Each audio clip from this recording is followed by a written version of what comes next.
गीता में अर्जुन को स्वयं भगवान कह रहे हैं कि उस परमेश्वर की शरण में जा, उसके लिए उन संतों के पास जा जो तत्वदर्शी हो।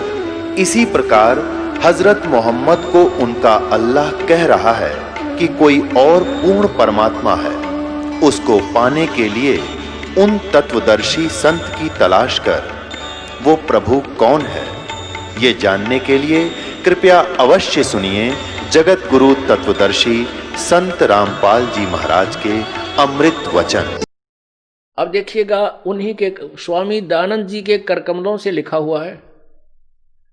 ये हमारा एक सेवक किसी लाइब्रेरी से बुक लाया, क्योंकि हमारे भक्त जो हैं अब लाखों की संख्या में हैं और कई हजारों की संख्या में बुद्धिमान हैं। वो इसी खोज में रहते हैं कि और कहाँ से ऐसी सामग्री प्राप्त की जाए जिससे नकली संतों ऋषियों की खाल उतरे, ज्ञान से ये इनकी जो महिमा समाप्त हो, ताकि जनता सतमार्ग को समझ सके। तो उसने एक अपना रिश्तेदार, उसका नाती, एक अपनी ही लाइब्रेरी बनाए हुए है, स्वयं अपनी 125 बुकें उसके पास थी, उनमें से लाया। अब देखिएगा ये क्या है, इसका नाम महर्षि दयानंद समग्र क्रांति के अग्रदूत। संपादक हैं स्वामी सत्यप्रकाश सरस्वती। ये डॉक्टर रतन कुमारी स्वाध्याय संस्थान इलाहाबाद से प्रकाशित हुई है। ये देखिएगा,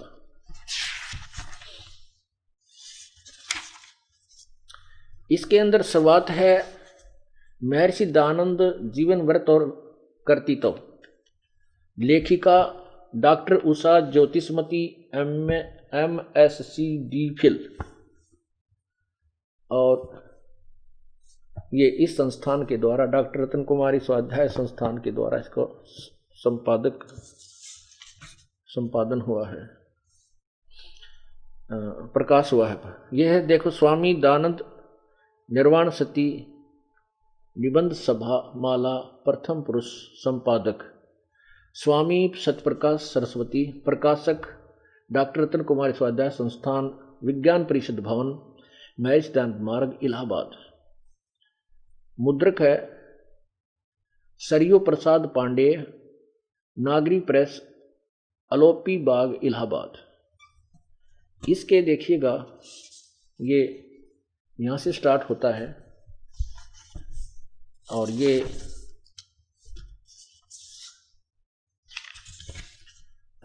देखिएगा प्रश्न नंबर 8 पर यहाँ स्वामी दयानंद जी ने स्वयं अपना जो जीवन वर्णन है पत्र के द्वारा पूना में भेजा, वही आगे प्रकाशित हुआ। प्रथम लेख, मैं स्वामी दयानंद सरस्वती संक्षेप से अपना जन्म चरित्र लिखता हूँ। संवत 1881 के वर्ष में मेरा जन्म दक्षिण गुजरात प्रांत देश काठियावाड़ का मजोकठा देश मोरबी का राज्य औदिच्य ब्राह्मण के घर में हुआ था। यहाँ अपना पिता और निजी निवास स्थान के प्रसिद्ध नाम इसलिए मैं नहीं लिखता कि जो माता पिता आदि जीवित हों और मेरे पास आवें तो इस सुधार के काम में विघ्न हो, क्योंकि मुझको उनकी माता पिता की सेवा करना, उनके साथ घूमने में श्रम यानी परिश्रम और धन आदि का व्यय करना नहीं चाहता। एक तो यह देखो, स्वामी जी औरों को तो शिक्षा देते हैं जो माता पिता की सेवा ही करनी चाहिए, माता पिता ही प्रथम गुरु हैं, ऐसा। और स्वयं कहते हैं कि मैं इस पत्र में अपने माता पिता और निज स्थान नाम इसलिए नहीं लिख रहा हूं कहीं मेरे माता पिता जीवित हों और ये मेरे पास आ जाएं तो मुझे उनकी सेवा करनी पड़े, मन परिश्रम करना पड़े उनकी सेवा में, उनके साथ घूमना पड़े और उनकी सेवा में मुझे धन भी लगाना पड़े। पुण्यात्माओं, हम मजदूर हैं, कोई किसान है, कोई व्यापारी है, कोई अधिकारी कर्मचारी है, ये सभी अपने काम में व्यस्त होते हैं। उनका वही काम होता है। और सन्यासियों का, साधुओं का भी यही काम है, संत का यही काम है। यदि उसके माता पिता उसके पास आ जाएं तो उनकी सेवा करण में उसने के बिजली पड़े, क्या पुत्र नहीं? और उसमें कहता बाधा पड़े, तो बाधा तो एक गृहस्थी अपना सारा दिन जीवन में मेहनत करता है, सामने आकर पड़े है, फिर वो माँ बाप की सेवा करने में उसका भी शर्म लगता है। बीमार हो जाए तो उसके धन भी लगाना पड़ता है, वैसे रोटी देनी पड़े उसमें धन लगता है, तो वो भी कह दे मैं क्यों धन लगाऊं। परमात्मा कहते हैं कथनी तज करनी तज कथनी कथ ये अज्ञानी दिन रात को कर जो भोकत फिर ये सुनी सुनाई बात। और वो कहते हैं माता पिता ही उनके गुरु हैं, उनकी सेवा करना है उनका परम धर्म है। ये तो सही है, लेकिन आप क्या कर रहे हैं स्वामी जी, आप क्या कह रहे हैं? पंडित और मसालची दोनों सूझे ना, औरों को करें चांदना रहे आप अंधेरे मां। अब आगे दिखाता हूं एक कलम तोड़ इनकी अपनी व्याख्या। ये पृष्ठ 8 पर था। जीवन व्रत और कर्तृत्व अध्याय में जन्म ये 8 नंबर पे था। अब देखना 21 नंबर पे, पहले 20 नंबर से देते हैं क्योंकि इसे कर्म शुरू होता है, यहां से जुड़ता है इसका कर्म। ये क्या कहते हैं? ऐसे ही कुछ दिन और गंगा तीर पर विचरते हुए फर्रुखाबाद पहुंचा और वहां श्रृंगीरामपुर से होकर छावनी की पूर्व दिशा वाली सड़क से कानपुर जाने वाला था। तब संवत 1912 विक्रम समाप्त हुआ। 1913 संवत विक्रमी संवत अगले 5 मास में कानपुर व प्रयाग के मध्यवर्ती अनेक प्रसिद्ध स्थान मैंने देखे। आगे देखो, यहां आ जाते हैं। यहां इसलिए दिखाया गया 1913 का विवरण है। यहां ये 21 नंबर पृष्ठ है, उषा ज्योति स्मृति, और ये है जीवन व्रत और कर्तृत्व। इसकी लेखिका है उषा ज्योति स्मृति। ये क्या कहते हैं? पश्चात, उसके पश्चात, तत्पश्चात जिस वस्तु की खोज में था उसके लिए, अर्थ माने के लिए आगे को चल दिया। और अशुद्ध सुधी तो सम्मत ये 1913 है, गलती से मिसप्रिंट 1313 है, क्योंकि 1313 में मेरा जन्म ही नहीं था। 1913 को दुर्गा कुंड के मंदिर पर जो चांडालगढ़ में है पहुंचा, वहां 10 दिन व्यतीत किए। वहां मैंने चावल खाने सर्वथा छोड़ दिए और केवल दूध पर अपना निर्वाह करके दिन रात योग विद्या के अध्ययन में और अभ्यास में तत्पर रहा। दुर्भाग्यवश वहां मुझे एक बड़ा दोष लग गया, अर्थात भांग पीने का स्वभाव हो गया। सो कई बार उसके प्रभाव से मैं सर्वथा यानी पूर्ण रूप से बेसुद्ध हो जाया करता था। बोलो सतगुरुदेव की, बोलो स्वामी जी की जय, नशेड़ी की जय। अब पुण्यात्मा, ये दास पहले से कहता रहा था कि ये अवश्य कोई नशे का प्रयोग करता था, नहीं तो पहले पृष्ठ पे क्या लिखा अगले पर नहीं पेरा उसने, तू इसका खंडन स्वयं कर रहा है। और जो व्यक्ति ये कह सकता है कि सूर्य पर आदमी रहते हैं, मनुष्य भी रहते हैं और ये सब अन्य प्राणी भी वहां पर रहते हैं, और वहां पर पृथ्वी की तरह सब पदार्थ हैं, ऐसे ही झरने बहते हैं, बाग बगीचे हैं, काजू किस्मत सेब संतरे सूर्य पर भी है। और उसे कोई पूछे कि क्या इन वेदों को वहां पढ़ा जाता है? हाँ, इन्हीं को पढ़ा जाता है।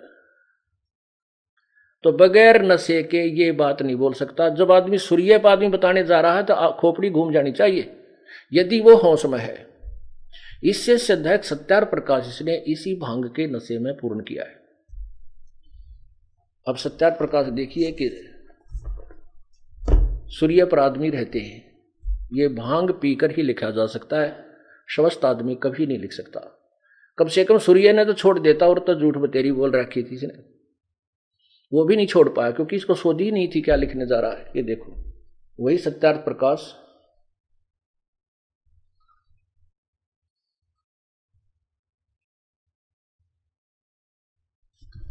और यहां पर ये वही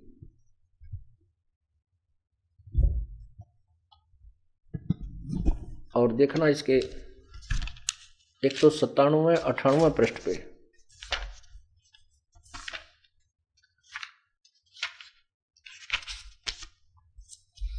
ये देखना, आठवें सुमलास में, नोट 7वें में नहीं 8वें में, अष्टम सुमलास है, पृष्ठ 197 197 पे किसी ने प्रश्न किया, प्रश्न सूर्य चंद्र और तारे क्या वस्तु हैं और उनमें मनुष्य आदि सृष्टि है वा नहीं। उत्तर स्वामी जी का, ये सब भूगोल लोक, ये सब भूगोल लोक और इनमें मनुष्य आदि, मनुष्य और अन्य प्राणी भी, आदि माने अन्य प्राणी भी, प्रजा भी रहती है, क्योंकि पृथ्वी जल अग्नि वायु आकाश चंद्र नक्षत्र और सूर्य इनका वसु नाम इसलिए है कि इनमें सब पदार्थ यानी बाग बगीचे काजू किस्मत सब पदार्थ और प्रजा बसती हैं और यही सबको बसाते हैं, जिसलिए वास के निवास करने के घर हैं, इसलिए इनका नाम वसु है। जब पृथ्वी की तरह, पृथ्वी के समान सूर्य चंद्र नक्षत्र वसु हैं, तो पश्चात उनमें इसी प्रकार प्रजा के होने में क्या संदेह है।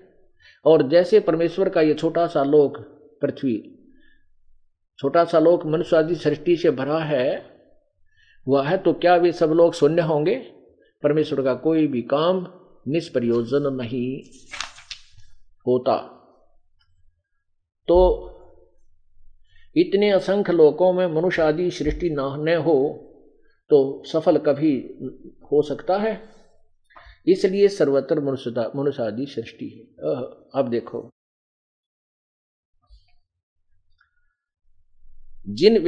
यहां क्या लिखा है कि दाता, ये 198 पे चल रहा है,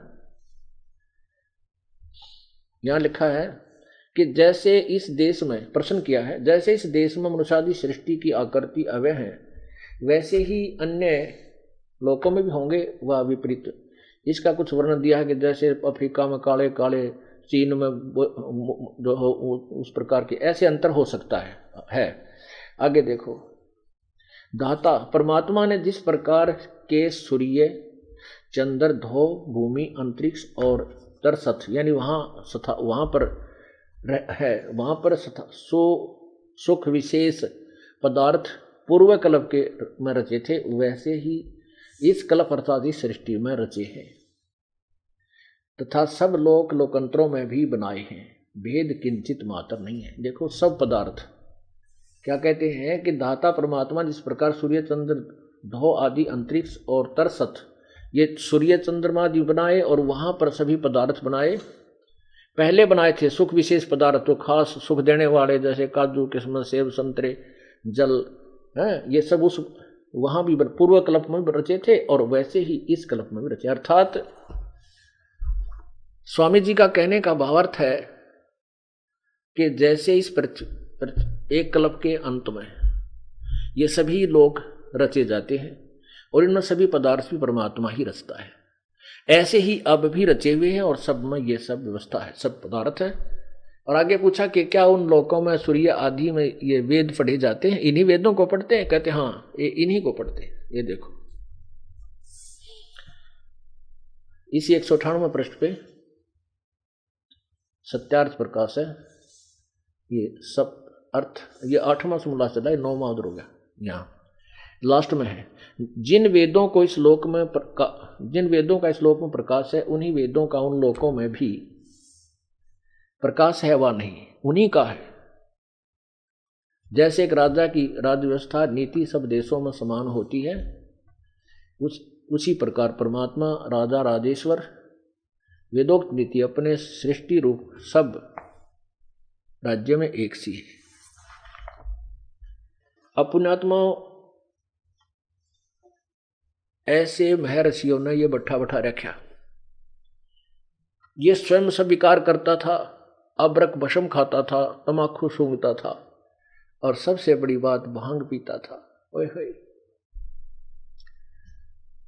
पुण्यात्माओं, इस काल ने हमें बहुत बुरी तरह भ्रमित करवा दिया, अपने नकली दूत ऋषि महर्षि संत गुरु बनाकर। अब कोई समय दिया प्रभु ने, हमने इसको चूकना नहीं। अब जैसे प्रसंग चल रहा कि परमात्मा पाप कर्मों का नष्ट कर देता है, पाप कर्मों को नाश कर देता है, नष्ट कर देता है, क्योंकि पाप से दुख होते हैं। कोई बीमारी होती है, कोई टांग टूट जाती है, या कोई और हानि होती है किसी प्रकार की, ये पाप के प्रभाव से होती है। और परमात्मा की सतभक्ति और सच्ची प्रार्थना उससे की जाए नियम रहते हुए तो दूर कर देता है। अभी आपको एक कथा सुनाते हैं। एक बहन ने अपनी आत्म बीती हमें बताई, लिख कर दी है। इसमें इसने दिखाया है कि मैं पहले मेरे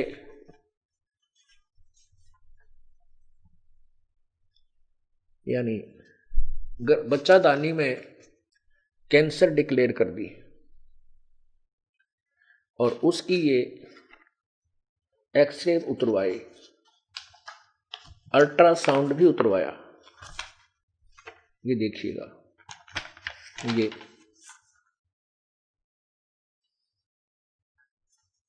ये कहां से? Neelam ultrasound and x-ray centre, Jind से।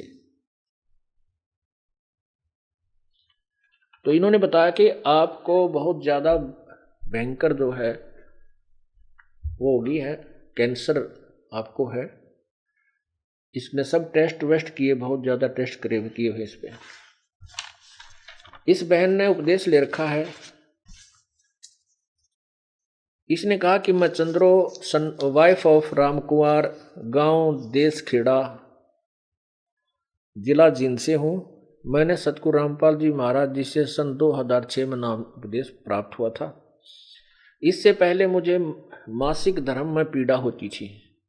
एक दिन मैंने जींद मेडिकल में टेस्ट करवाया। वहां डॉक्टर नीलम MBBS MD RD ने मुझे पेट में कैंसर बताया। मैंने पुण्य परमात्मा सतगुरु रामपाल जी से प्रार्थना की।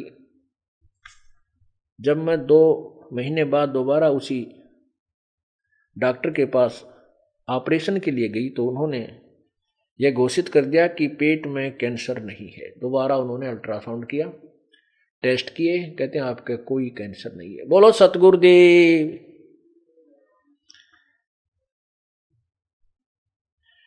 एक महीने के बाद मैं रोहतक PGI के अंदर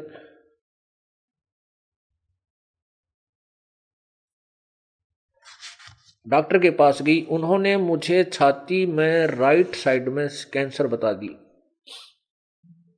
बाद में दूसरी और बीमारी होगी। मैंने दोबारा सतगुरुदेव रामपाल जी महाराज से प्रार्थना की। रात को मुझे सपन में सतगुरु रामपाल जी के दर्शन हुए। फिर मैं दोबारा PGI डॉक्टर के से रिपोर्ट लेने के लिए गई थी, तो वहाँ एक बड़े डॉक्टर थे। ऑपरेशन के लिए तैयार हुए तो उन्होंने देखा, दोबारा अल्ट्रासाउंड वगैरह किया, देखा कि कैंसर नहीं है और न ही वो गांठ जिसका हम ऑपरेशन करना था वो है। उन्होंने कहा कि यह पहला केस है कि बिना ऑपरेशन के कैंसर ठीक हुई है। बोलो सतगुरुदेव की। वो बहन यही होगी, चंद्रो पत्नी राम कुमार, गांव देश खेड़ा। तो ये वो बहन है जिसने अपनी आत्मकथा आज आगे बताई। ये पहले आकर बहुत बुरी तरह रो रही थी 2 महीने पहले कि मेरा तो पहले तो आराम हो गया था, पर इनको तो राइट साइड चेस्ट में दूधी के ऊपर कैंसर गांठ बताई है। जब ऑपरेशन के लिए गई, रिपोर्ट आदि जो उसने ले रखी थी, वहां जाके डॉक्टर ने कहा कि जो ऑपरेशन करना था वह गांठ को नहीं, कैंसर ही नहीं है। बोलो सतगुरुदेव की जय। कई एक्सरे बनवा रखे हैं, ये रोहतक मेडिकल का भी है, ये चेस्ट का है, और भी रिपोर्ट है अल्ट्रासाउंड वगैरह की। समझदार को संकेत ही बहुत होता है, अनजान लोग तो फिर बाल की खाल उतारने में लगे रहते हैं और वो परमात्मा से दूर ही रह जाते हैं। परमात्मा के काम में भक्त को कभी भी ये मन में नहीं आनी चाहिए कि भगवान ऐसा नहीं कर सकता। कबीर परमेश्वर के शब्द कोश में इम्पॉसिबल वर्ड नहीं है, उनकी डिक्शनरी में इम्पॉसिबल वर्ड नहीं है, असंभव शब्द नहीं है। और जब तक हम परमात्मा पर पूर्ण विश्वास नहीं करते तो हमारी भक्ति भी अधूरी ही रह जाती है। एक समय इस दास के घर पे एक आर्य समाज से संबंधित एक 5वीं कक्षा का अध्यापक, वो हमारे ही उस कॉलोनी में सरकारी स्कूल में अध्यापक था, वो हमारे इस दास के ही मकान में रहा करता था किराए पर। बहुत अच्छा स्वभाव का आदमी था, बोलन चालन में बिल्कुल बहुत ही अच्छी आत्मा लगता था बर्ताव के अंदर। एक दिन पहले ये दास भक्ति मार्ग पर नहीं लगा था, तब उससे वार्ता होती थी तो वो अपने जैसा ज्ञान था उसको आरूढ़ होकर के मुझे सुनाता था।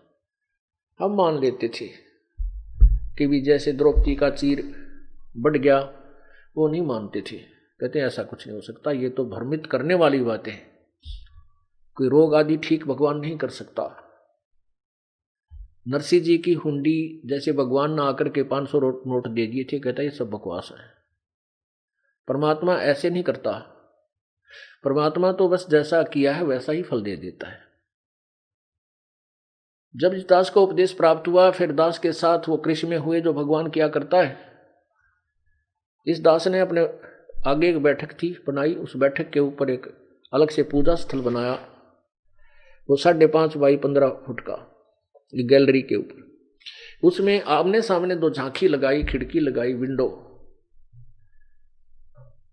और उनमें एक शीशा टूटा हुआ था, उसमें चूहे बढ़ करके प्रवेश कर करके, और मैंने जो बुक छिपाई थी ये भक्ति बोध टाइप की नित्यनेम वाली 2000, वो वहां एक तख्त पर रखती थी।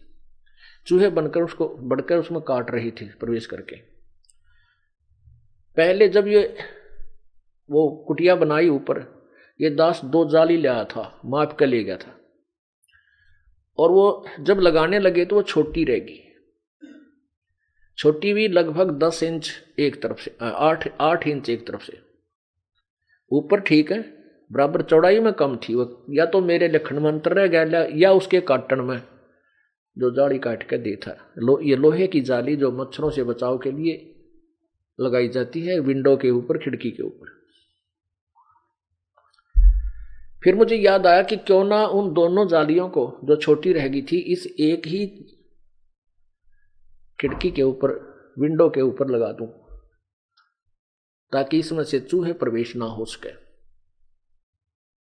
ऐसा कहकर के मैंने अपने बड़े पुत्र जो 12-13 वर्ष की आयु का था उससे कहा कि तू और साथ में ये किराएदार है बेटा, इसको साथ लेकर के, एक और किराएदार वहां रहता था बिहार का, अनिल नाम था उसका, इस बच्चे के साथ लग के यहाँ सीढ़ी लगा करके और इन दोनों जालियों को ऊपर नीचे करके लगा दो। और जब पहले वो जाली लगा रहे थे वो दोनों ही बच्चे थे, उन्हीं के सहयोग से वो लगानी चाहिए थी, तो उन्होंने कहा ये तो छोटी है जी।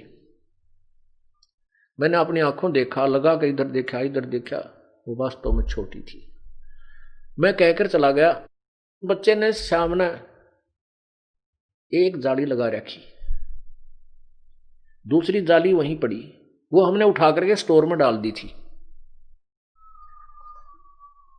और एक रेनी सीजन यानी वर्षा का ऋतु भी ऊपर से उतर गया था, उसमें कुछ जंग लगा हुआ था, नई नहीं थी, वो नई नहीं लग रही थी। और उससे पहले मेरे पूरे मकान में कोई ऐसी जाली हमने नहीं लगाई थी।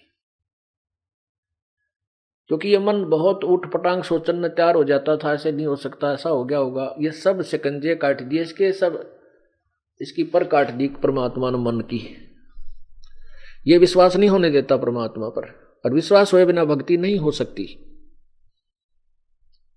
तो मैंने आकर देखा, मैंने उसकी मम्मी से पूछा कि आप, वो बच्चा तो खेलने चला गया लगा लगू कर उसने, कि ये बताओ वो जाली दो थी, एक कहाँ के, एक तो ये रखी और एक इन बच्चा ने लगा दी। मैं कहने लगा ये तो छोटी थी। उसको इतना पता नहीं था ये छोटी थी या बड़ी थी, वो हमारे ही बीच में था। वो कहने मुझे नहीं मालूम, मैंने उसको सुबह से कहने लगी थी भाई तेरे पापा कह के गए हैं तू जाली लगा दे, लगा लो नहीं तेरे को गुस्सा होंगे। कहता ये 10 आध घंटा पहले लगा कर वो खेलने गया है।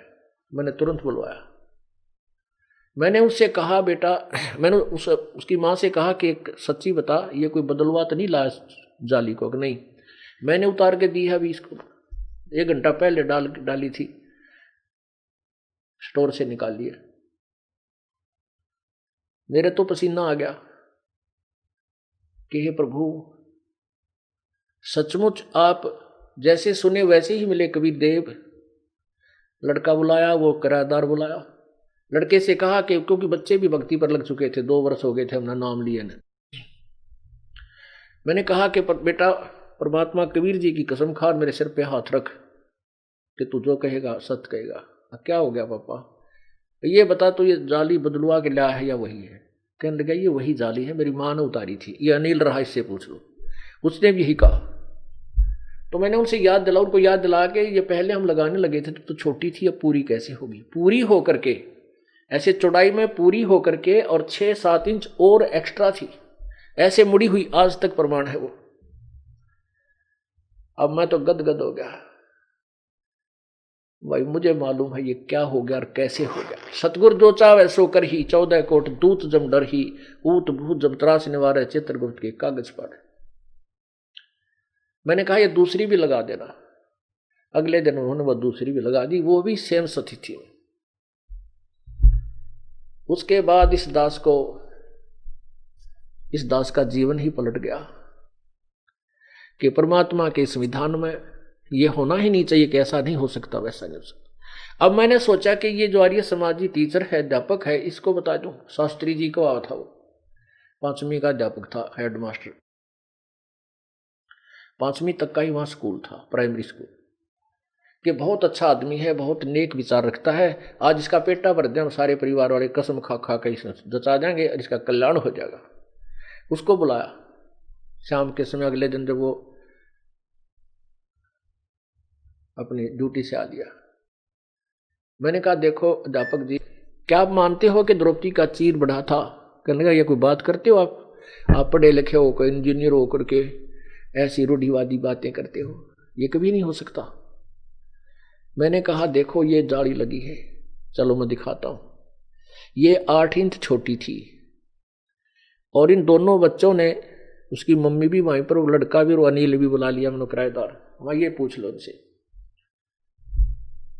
मैंने सारी कहानी बतानी चाहिए पर वो तो सिर पर सुई गई, 100 पर सुई गई उसकी। तो कहते आप ऐसे बकवादे मैं नहीं सुना करता, ये कभी नहीं हो सकता, मुझे अब करके दिखा। वो तेरा गजब हो, ये मैं ये तो नहीं कह रहा कि मैंने कर दिया, हम तो क्या भगवान ने ऐसा किया। मैं चुप हो गया, मैं नहीं बोला। माई से मूड गेला के माथा मारे तो लड़ने तैयार हो गया। और कितना अच्छा आदमी दिखा था, एकदम मेरी उम्मीद से, मेरी आशा के विपरीत वो व्यवहार कर गया।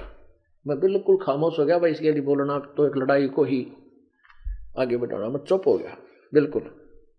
तूने सोचा तक मकान मालिक नाराज हो गया तो ला गया फिर इधर उधर की बातें करने। देखो आप तो शिक्षित हो, पढ़े लिखे हो, जेई हो, ये तो रूढ़िवादी लोग जो अनपढ़ उनको बकाया जा सकता है। मैं नहीं बोला, मैं बंटन देश पलट गए। कहने लगा देखो मैं सुनाता हूं एक महापुरुष कैसे होते हैं। महर्षि दयानंद बड़े योगी थे और वो क्या करते थे, आसन पद्म लगा के योग अभ्यास से अपने आप को, अपने शरीर को ऊपर उठा लेते थे, छत के सिर मिलाकर वापस आ जाते थे। एक दिन रसोईया ने उसको देखा और 10-20 को बुलाया, सामने देखा खिड़की में से तो महाराज जी नीचे से ऊपर जाते हैं और वापस आ जाते हैं छत के सिर लगा के। मैंने कहा कति झूठ, दोहरी झूठ, मैं नहीं मानता, आप करके दिखाओ, अब करके दिखा। हो गया दौड़ाबू। ये बोला तू पहले वाला रामपाल ना रह रहा, अब तो ये नारी कबीर पंथिया ने घना छाना बना दिया। कमाल के आदमी, नहीं बात स्वीकार करी, उठ कर चला गया। पुण्यात्माओं, ये दयानंद के बोए हुए बीज हैं जो पुण्यात्माओं को गुमराह कर दिया। नशा पी कर लिख गया, जो उआ बाई जो मन में गंद बकवाद आई वाई ठोक दी, इसमें नरा कोबाड़ भर रखा है। बेहुदा ज्ञान जो किसी दृष्टिकोण से भी एप्लीकेबल समाज में नहीं किया जा सकता, और इसको अभी तक श्रद्धार्य रखा करते थे।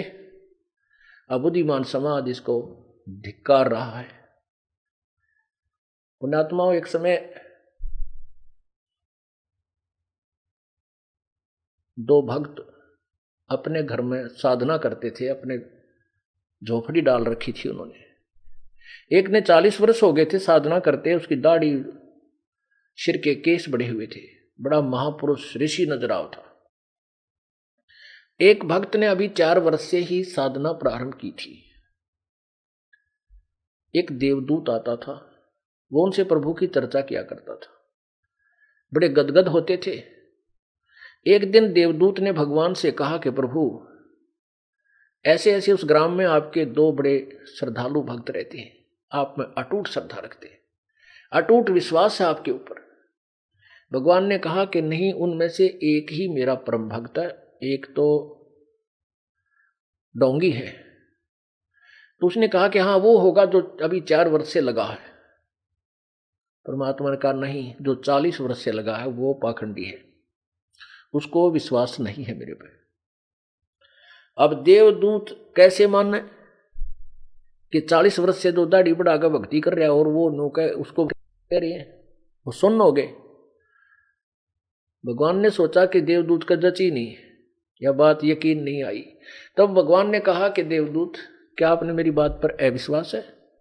देवदूत ने कहा नहीं प्रभु, आपकी बात पर अविश्वास नहीं हो सकता, लेकिन हम जीव बुद्धि के लोग हैं, व्यक्ति है, मेरी बुद्धि इसको स्वीकार नहीं कर पा रही है। परमात्मा बोला मैं करवाता हूं स्वीकार तेरे थे। आज आप जिस समय जाते हो उससे 2 घंटे देर से जाना, और जब वो कारण पूछे तो ऐसे ऐसे कहना, ठीक है, और फिर उनकी क्या प्रतिक्रिया हो फिर मुझे बताना। उनकी परीक्षा हो जाएगी कौन सच्चा श्रद्धालु है और कौन नकली सांग है। देवदूत 2 घंटे दूर गया, देर से गया, तो पहले गया 40 वर्ष वाले दूर है, क्योंकि उसको तो पक्का विश्वास था तो खरे आदमी पाओगा। उस 40 वर्ष वाले साधक ने कहा कि देवदूत, आज देर होने का क्या कारण है? आप नहीं आते हो तो हमारे भूख सी बनी रहती है, प्रभु की चर्चा होती है आपके साथ बैठ के, आनंद आता है, आनंद आता है। देवदूत ने कहा कि बताओ महात्मा जी, बताऊं तो जच्चे ना, और बिना बताए मेरा पच्चे ना, बतानी मना जरूर पड़ेगी। अग बता क्या बात है? आज भगवान ने कमाल कर दिया, अनहोनी कर दी। क्या कर दी कि सुई के नाके में का जिसमें धागा डाला करें, उसमें से हाथी निकाल दी।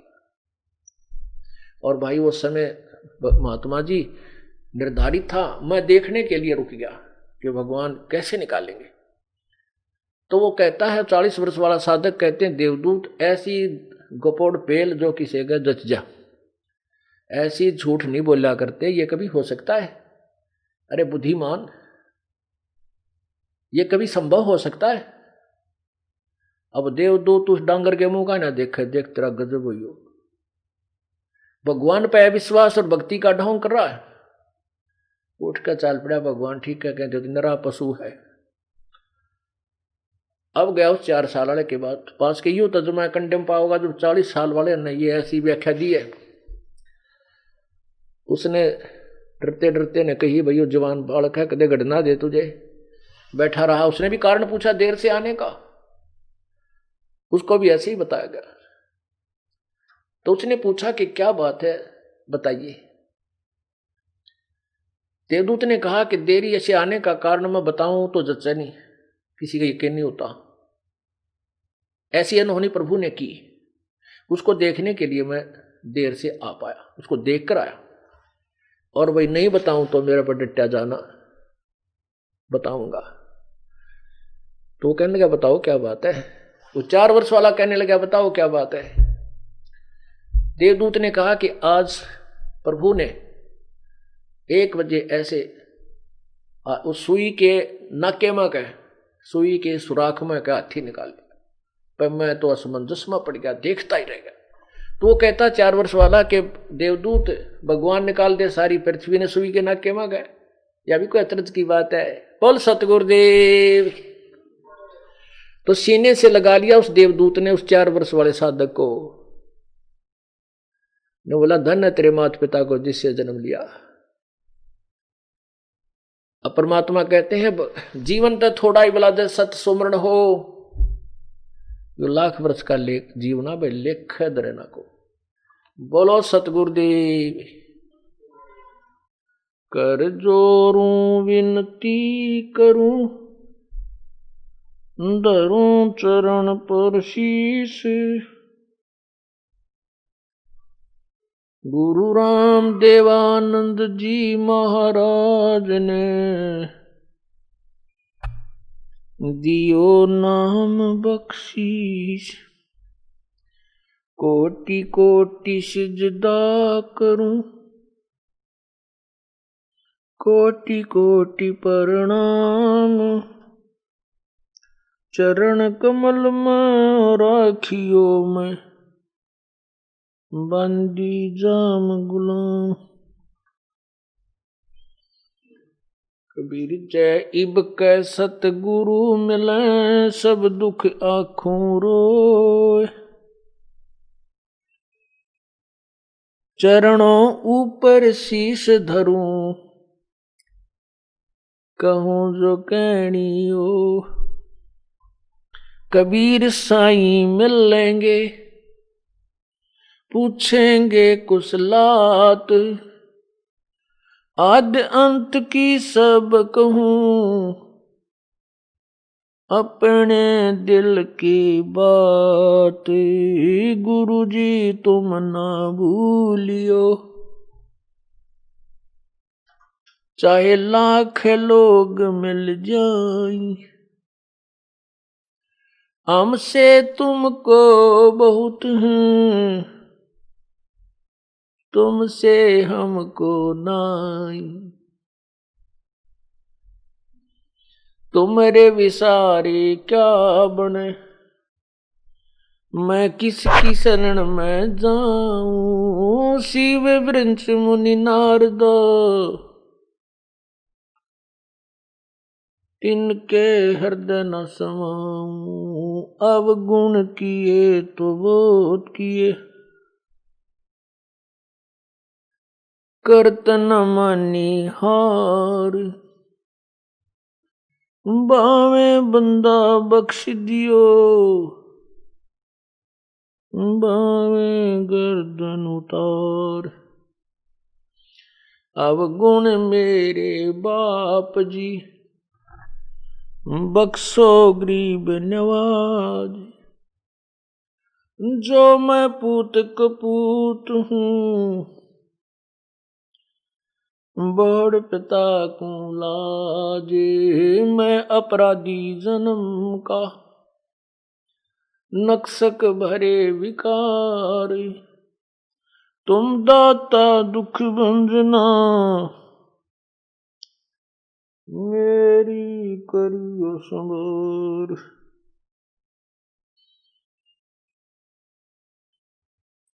कुत्ता तेरे दरबार का, मोतिया मेरा नाम।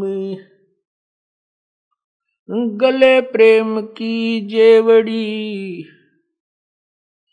जहाँ खेचो वहाँ जाऊं मैं। तो करो तो बावड़ू, दूर दूर करो तो जाऊं। जो रखो तो ही रहूं, जो देवो सो खाऊं।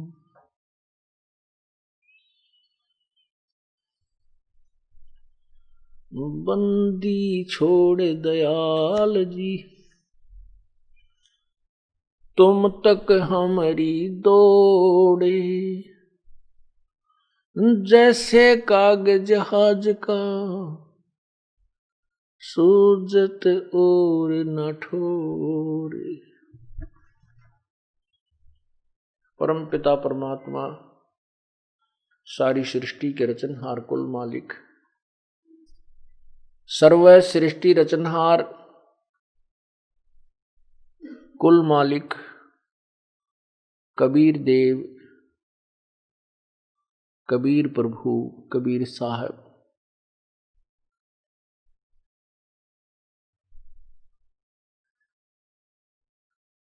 ये पूर्ण परमात्मा है। ये वही भगवान है जो हमारे दुखों का निवारण कर सकते हैं। अन्य जो भी परमात्मा है, श्री ब्रह्मा, श्री रजगुण ब्रह्मा जी, श्री विष्णु जी सतगुण, श्री शिव जी तमगुण, ब्रह्म परब्रह्म यानी क्षर पुरुष, अक्षर पुरुष, ये परमात्मा केवल किए हुए कर्म का फल ही दे सकते हैं। इनके पास इसमें अब किए हुए कर्म के अंदर परिवर्तन करने का अधिकार नहीं है। पूर्ण परमात्मा सारी सृष्टि के रचनहार कबीर देव, कबीर प्रभु ही हमारे भाग्य में परिवर्तन कर सकता है।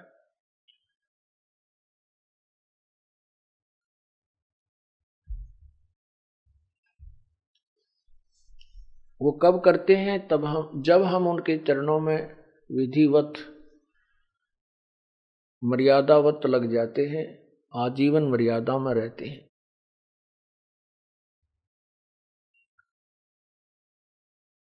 यहाँ पर दो शक्तियां हैं विशेष, जैसे ब्रह्म अर्थात ज्योति निरंजन काल,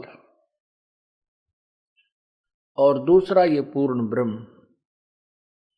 इन 21 ब्रह्मांड में इन दो भगवानों की जो है विशेष सत्ता है। इस ज्योति निरंजन काल ने 2 बार तप करके, 2-3 बार तप करके यहाँ के ये 21 ब्रह्मांड प्राप्त किए और यहाँ सृष्टि रचना की सामग्री प्राप्त की।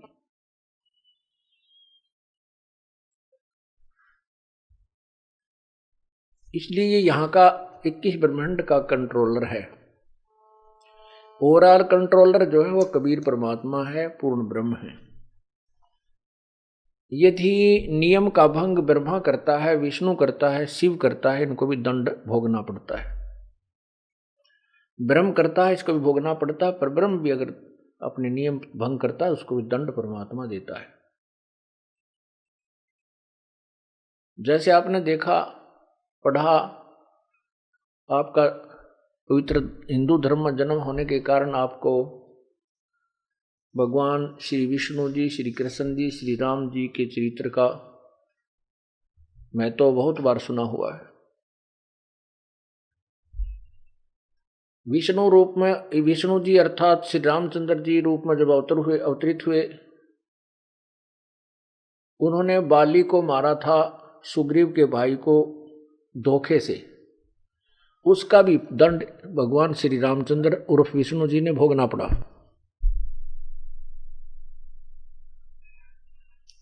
जब वही विष्णु श्री कृष्ण रूप में अवतरित हुए द्वापर युग में, उसी बाली वाली आत्मा ने जो उस समय में एक शिकारी रूप में अवतरित थी, यानी जन्म था, उसने एक जहर के विषाक्त जहर से बुझे हुए तीर से भगवान श्री कृष्ण जी का वध किया।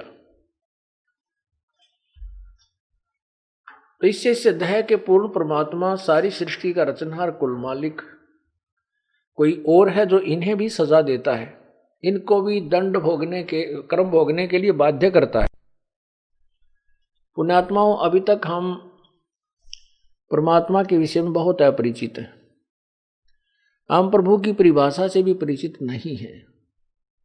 अब कृपा हुई है परमात्मा परमेश्वर की कि हम इस मार्ग को समझने लगे हैं। आज वर्तमान में जितने भी पंथ, संत, ऋषि, महर्षि, उन संतों और ऋषियों, उन संतों को छोड़कर के जो परमात्मा से, जिन्होंने परमात्मा का साक्षात्कार किया है और परमात्मा की वाणी, कबीर साहिब की वाणी के अतिरिक्त जितने भी सदग्रंथ शास्त्र आप पढ़ोगे, जितने भी अभी तक हमें जो ज्ञान था, हम केवल कोई राम कह देता, कोई अल्लाह, कोई गॉड, कोई खुदा, कोई रब, परंतु हमें ये नहीं मालूम था वो रब कौन है और किस रब के सामने हम प्रार्थना कर रहे हैं, किस अल्लाह के सामने हम प्रार्थना कर रहे हैं। ये तो ऐसी स्थिति थी हमारी कि जैसे आज से 50 वर्ष पहले, 60 वर्ष पहले हिंदुस्तान जब गुलाम था और उसके भी 10-15 वर्ष तक ऐसे ही स्थिति चल रही थी। जनसाधारण इस बात से परिचित नहीं था, अशिक्षित ज़्यादा थे। तो उसमें क्या था कि जैसे कोई अफसर आ जाता था, कोई अधिकारी आ जाता था गांव में, विशेषकर ये दास अपने स्थिति बताना चाहेगा क्योंकि हम ऐसे उस क्षेत्र में ऐसी व्यवस्था थी। कोई भी अधिकारी आ जाता था, उसमें वहां कौन अधिकारी आते थे, या तो कोई पटवारी या कोई तहसीलदार आ जाता, भूल भटक कर कभी कभी। हमारे क्षेत्र में नहर बनी हुई थी, बहुत पुरानी नहरें हैं, तो उन पे इसके जो सिंचाई विभाग के अधिकारी आते थे, तो वो उस समय एक रिवाज थी कि कैप डालते थे अपनी, जो है ना, एक उनका ऐसा वेशभूषा थी, या वैसे अपने किसी शौक से डालते थे। तो जो कैप डालकर आता था, जिसके सिर पे हैट होता था यानी टोप होता था, जिसके सिर पर हैट होता था, टोप, उसको कहा करते साहब आ रहा है। कौन साहब है? कि सिंचाई विभाग का, नहर महकमे का साहब है, साहब आ गया है, साहब आया हुआ है। अब उनको इतना पता नहीं था कि ये कौन साहब है और इसकी कितनी अक्षमता है, केवल यही कहा करते थे कि साहब आ गया था, साहब आया था, ऐसे। तो अब हम शिक्षित हो गए हैं हिंदुस्तान में, बच्चा बच्चा, बूढ़ा भी, बुजुर्ग भी शिक्षित है। आज हम इस बात से परिचित हैं कि कौन साहब कितनी पावर रखता है, इससे हमारा कहां तक का काम हो सकता है, इससे आगे ये नहीं कर सकता। इसलिए हम उसी अधिकारी के पास जाते हैं जिससे हमारा काम बनना होता है। ठीक इसी प्रकार आज ये भक्ति मार्ग है। पूरा विश्व इस यथार्थ ज्ञान से अपरिचित है, तत्व ज्ञान से अपरिचित है। वैसे ये तत्व ज्ञान पहले से विद्यमान है, इसकी तरफ किसी भी ऋषि, महर्षि, संत की दृष्टि नहीं गई और वो समझ नहीं सके। तो इस तत्व ज्ञान के आधार से हमें सभी भगवानों की, सभी साहबों की सतिथि का, उनकी अक्षमता का, उनकी औकात का पता लग जाता है। अब जैसे हम मढ़ी पूजते, मैडी, मंडी, यादगारें पूजते, जब हमें पता ही नहीं कि यहाँ क्या है, ये क्या दे सकता है, इसलिए पूजते हैं उसको। जब हमें ये पता होगा कि जो हम इसके पास जा रहे हैं, इसके पास ये पावर है ही नहीं, तो हम किस लिए जाएंगे उसके बाद द्वार पे? नहीं जाएंगे। हमारा काम बनना है हमारा काम हमने हमारा जो हमारे लेवल का काम जो है वो डीसी के सत्र का है, डिप्टी कमिश्नर के सत्र का। तो हम पटवारी के पास किस लिए जाएंगे, या हम तहसीलदार के पास किस लिए जाएंगे और उसको याचना करते रहें कि तो आप ही करोगे, आप ही हमारे सब कुछ हो, ये वो कर ही नहीं सकता। तो हम जब समझदार होंगे, हमें पूर्ण ज्ञान होगा, हम सीधे डीसी से मिलेंगे और अपनी प्रार्थना रखेंगे। इसी प्रकार जो हमारा काम होना किसी मंत्री से, डीसी के लेवल का भी सत्र का नहीं है वो, तो फिर हम मंत्री के पास जाएंगे, सीधे जाएंगे क्योंकि ज्ञान हमें, और मंत्री के स्तर का नहीं है तो मुख्यमंत्री से मिलेंगे, और मुख्यमंत्री के लेवल का नहीं है, सत्र का नहीं है तो हम प्रधानमंत्री से मिलेंगे। ठीक इसी प्रकार अब हम अपनी भक्ति मार्ग के पूरे मार्ग को समझ चुके हैं, समझ रहे हैं, और हमें पता चल रहा है कि ये भगवान इतने हैं, ये भगवान इतनी पावर रखते हैं, ये इतनी रखते हैं, लेकिन ये बुरे नहीं है। कोई ये कहे कि हमने तो नहर महकमे के एससी से मिलन हो गया, हमारा उनसे मित्रता, तो उसे ये नहीं कि वे नीचे के महकमे के जेई या एसडीओ एक्शन कुछ भी नहीं है, उनको अपनी पावर रखते हैं, वो हमें बुरे नहीं लगते। और जब उनको ये पता चल जाएगा कि इस व्यक्ति का मित्र ऐसी है, तो वो सब भाग भाग कर उसका काम भी करेंगे, निर्बाध कर देंगे, लेकिन उनके साथ शिष्टाचार और व्यवहार हमारा प्रॉपर रहना चाहिए। इसी प्रकार ये ब्रह्मा विष्णु महेश एक निमन सत्र के भगवान है, साहब हैं, और ये बुरे नहीं है, इनकी जितनी क्षमता पावर है वो अपना काम अवश्य करते हैं और बहुत ही निर्णायक करते हैं। ये परम आत्मा है, श्रेष्ठ आत्मा है। परम आत्मा माने श्रेष्ठ आत्मा, अच्छी आत्मा है। ये हमारे से अच्छी आत्माएं हैं, इनके अंदर बहुत सद्गुण है जो जन साधारण के अंदर नहीं हो सकते हैं। फिर भी इनसे त्रुटियां हो जाती हुई है, वो अलग बात है। जैसे कल के सत्संग में सुना था, वो तो एक जीव संज्ञा में है, लेकिन जीव होते हुए भी ये शिष्ट ज्यादा है हमारे से, दया भी इनके अंदर अधिक है। तो कहने का भाव ये है हमारा कि हम परमात्मा की परिभाषा से परिचित हो जाएंगे, फिर हम अपनी साधना उसी तत्व ज्ञान के आधार से करेंगे। हम वो साधना नहीं करेंगे जो हमें यही काल के जाल में फंसाए रखा, कभी नहीं करेंगे, क्योंकि हम दुखों से परिचित हो चुके हैं। पहले तो हम ये सोचा करते थे कि जो हमें ये कष्ट हो रहा है, कोई किसी का बेटा मर गया, किसी की बेटी मर गई, किसी को कैंसर होगी, कोई किसी कारण से दुखी है, कोई किसी कारण से, तो हम ये सोचा करते थे ये तो ऐसा ही जीवन है, ये तो सब चलता रहे चलेगा। और इन ऋषियों महर्षियों ने भी ऐसा काम बिगाड़ रखे, कहते जन्म मृत्यु तो मिट ही नहीं सकती, तो सदा कांस्टेंट रहेगी। तो हमने संतुष्टि भी कर ली, वही तो बीमारी लगी रहेगी, जन्म मृत्यु तो होती रहेगी। तो इसका कोई विकल्प भी नजर नहीं आ रहा था कि ये दुख कष्ट, ये दुख हमारे ऊपर आ रहे हैं, हम जन्मते हैं, मरते हैं, बीच में जीवन काल में भी ना जाने कितने कष्टों से हम पीड़ित होते हैं। तो हमने ये मान रखा था कि ये तो होना ही होना है, ये तो होगा ही होगा। फिर हम ऐसे संतुष्टि करते थे जैसे किसी के 4 पुत्र हैं और उसके 3 पुत्रों की मृत्यु हो जाती है। वो फिर ऐसे स्थान पर जाता है जहां जिसके एक ही पुत्र था उसी की मृत्यु होगी, तो संतुष्टि इसलिए कर ले, इस तुलनात्मक तरीके से कर लेता है कि हे भगवान, इससे तो मैं ही अच्छा, मेरा एक तो बचा हुआ है, इस बेचारे का एक ही था, वही चला गया। तो इसलिए वो राहत महसूस करता है, चलो मैं तो बचा हुआ, मैं तो इससे बहुत ठीक हूं, ये मेरे से भी दुखी है। ऐसे ही संतुष्टि करके हम अपना यहां टाइम पास कर रहे हैं। परमात्मा बंदी छोड़ कहते हैं, झूठे सुख को सुख कह ये मान रया मन मोदे,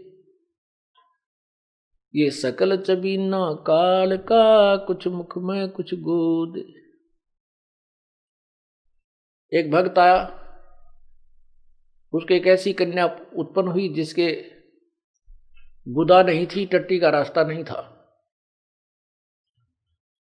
वो मेडिकल में कहने लगा मैं बहुत चिंतित हुआ, हे भगवान क्या होगा मेरे साथ, क्या होगा क्या, बहुत ना उपदेश उसने बाद में लिया, फिर बताई अपनी हिस्ट्री। फिर वो गया वहां पर मेडिकल में लेके गया उसको,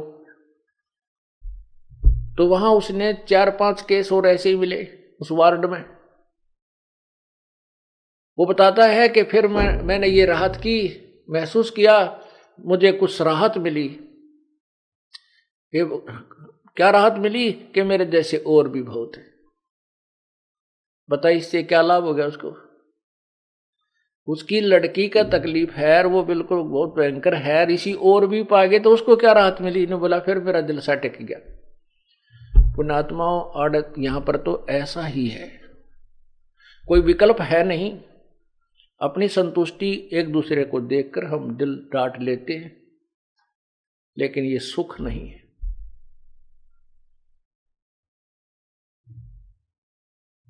ये संसार समझदा नहीं कहंदा श्याम दोपहरे नू, गरीबदास ये वक्त जात है रोओगे इस पैरे नू। ये संसार समझदा नहीं, हमारे ज्ञान को नहीं स्वीकार करता। और कहंदा श्याम दोपहरे नू, ज्येष्ठ मास में, मई और जून में ये राजस्थान, हरियाणा, पंजाब और उत्तर प्रदेश में कड़ाके की गर्मी गिरती है, और उसके दोपहर में कितनी गर्मी होती है 12 बजे के आसपास। हम जैसे किसी ने शराब पी रखी हो या भांग का नशा कर रखा है, वो कहीं पड़ा है, धूप में पड़ा है, उसको महसूस ही नहीं हो रहा तुझे धूप लग रही है, और पसीना पसीना बुरा हाल, जागाए हुए मरने की मृत्यु को प्राप्त हो जाए अगर ऐसे पड़ा रहे तो। उसको कोई भद्र पुरुष कहता है कि भाई तू यहां से उठ, बहुत गर्मी है, तुझे गर्मी लग रही है, चल तुझे छाया में छोड़ देता हूं। वो कहता है छोड़ दे, वो जो रही है, कोई गर्मी वर्मी नहीं है। तो वो नशे में है, इतनी भयंकर पीड़ा को वो पीड़ा नहीं मान रहा। तो हम सभी इस काल के अज्ञान की भांग पी चुके हैं, इसलिए उस भांग के नशे में हम ऐसा बोलते रहते। कबीर ये माया अटपटी, सब घट आन अड़ी, किस किस को समझाऊं या कुएं भांग पड़ी। एक बहुत बड़े कूप में, कुएं में, और 1-2 मन 1 क्विंटल भांग घोल के गिर दे कोई, उस जल को जितने भी व्यक्ति पीवेंगे सभी को नशा होगा। और नशे वाला व्यक्ति से 100 मिले आपको, 100 के 100 एक जैसी भाषा बोलेंगे। तो काल ने अपने 21 ब्रह्मांड के कूप में अज्ञान की भांग डाल दी। इस अज्ञान की भांग में हम इतने उलझ चुके हैं, इतने नशे का प्रभाव हमारे ऊपर हो चुका है कि हम इसी सुख को सुख मान बैठे।